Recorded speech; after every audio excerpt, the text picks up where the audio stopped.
So feel free to ignore the random clicking in the background, but in today's video we're going to be discussing how exactly one might start a YouTube channel, specifically within the furry fandom. Obviously I have done that, seeing as I have a furry-based YouTube channel. The best advice that you can simply have is just fucking do it. Because even though your first content is going to be absolute shit, you'll learn eventually. I'm a great example of this because if you go to my content, you'll see my first video. It's from 2 years ago with 54 views and 4 likes. Called Tips and Tricks for Packing Before a Furry Convention. I'm not the proudest of that video, but it wasn't that bad. What you don't see about the people who have been doing this for a little while is the 30 videos beforehand. Not joking either, there are 30 videos that are all marked as hidden or private. 30 videos of me learning how the fuck to do this shit. Then immediately after, I made a video which has been removed. Then we have a guide to the fandom for parents. I haven't watched that in a while. I'm pretty sure that needs a shitload of effort to be changed and unfucked. But point being, just fucking do it. Or stuff I've learned. First off, figure out exactly your way of doing things. Adjust as needed, but figure something out. I started out with a green screen, and now I don't have my face on the screen at all. Other important pieces of information, don't try to do it off your phone. Bad idea, doesn't work well. Also, speaking of creating content, I also started off on TikTok anyway, which it might be gone here soon, who knows. Don't use your phone unless you're doing TikToks, and obviously use your phone, that's the best way to do it. I'd advise using a laptop, or at least a tablet of some sort. More space is just generally better, especially having hotkeys. Personal advice, the app that I use is OBS DaVinci Resolve. You don't need to pay for DaVinci Resolve, use the free version. DaVinci Resolve for editing, OBS I use for streaming and for recording because, well, it's easiest and it works. I do play on Xbox, so I do require a capture card, but that's not really mandatory. And as for recording, just use a phone. One thing I would advise investing in, though, is a microphone. Trust me, it makes things infinitely better. As far as hate comments goes, just come with kindness. It always works. It'll get you more interactions. It'll piss them off, so they'll comment more. Just kill them with kindness. Works every time. Eventually they leave, and plus you get a bunch of interactions. A 3-comment long comment chain makes the algorithm happy because, oh, you're interacting with your viewers. We'll give you more viewers. I have no idea why the algorithm works the way that it does. Piece of advice for something I've recently learned for your thumbnails.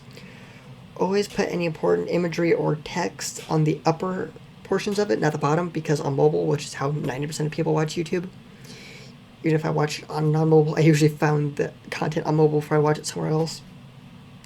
But don't put your images or text down low because it will get covered up. Oh, what else is there? Try to have some sort of schedule. I know Popcorn Kettle Black, but try to have some sort of schedule. Just, it will help. Makes the algorithm more happy. Trying to get too bogged down by anytime you fuck up. Take time to edit.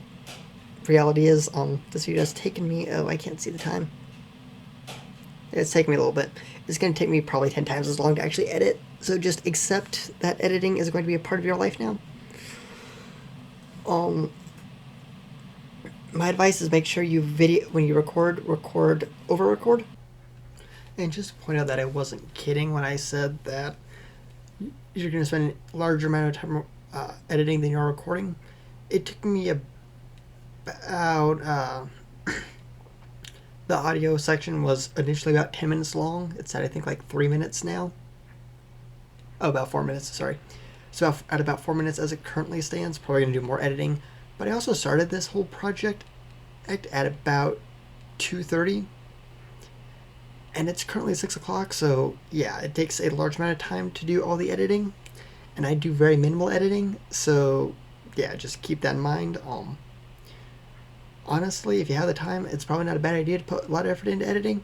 It's very important. Back to the last little bit of the video. Record more shit than you think you're going to need so you can cut out any excess and still have a decent runtime. That's generally a good rule of thumb that I'd like to use. Again, Popcorn Kettle Black, avoid background noises if you can. Remember, record it good. Doesn't matter what sort of background noise you have when you're editing because that's just not being recorded. Yeah. Just, put effort in, try to find your niche. You'll figure it out eventually. And if you fuck up, there's always the option of just marking something as not as private and shit, or deleting it if that's really what you want to do. Very important piece of advice: YouTube Studio. It is your best friend. Download it, use it. Good way to keep track of shit. Yeah. That is about it. Turn off notifications from YouTube Studio unless there's a comment, just because usually when you start you won't get very many of those. Which is that way you aren't constantly obsessing over it. So yeah, if you actually found this useful, I will happily make a second part if that's what you're interested in. So yeah, Thanks for stopping by. Don't forget to like and subscribe, obviously. Don't forget to say that in your videos. Because the amount of times that I've forgotten to because somebody didn't say it is honestly deeply depressing. But yeah, thanks for stopping by. See y'all next time. Bye.